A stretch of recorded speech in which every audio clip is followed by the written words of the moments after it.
allergic to wheat gluten in a pancake at Mel's Tavern. This set off an allergic reaction where I had exposure for 2 consecutive weeks.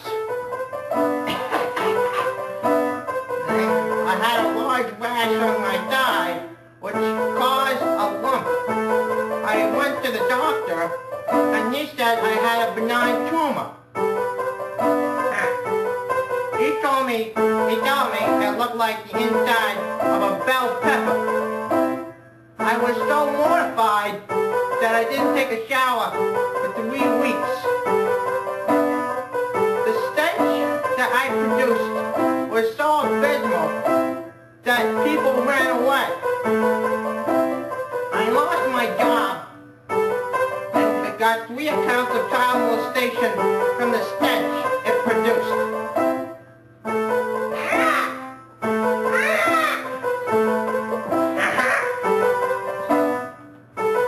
What's on my face, you might ask?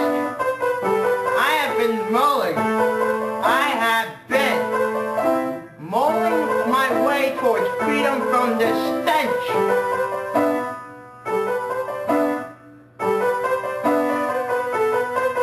The stench is now taking on a physical form, which is on my tooth.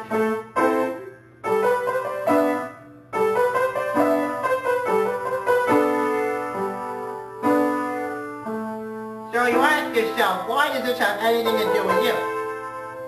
Random person turns on the TV. Because it's about freedom. It's about the United States of America.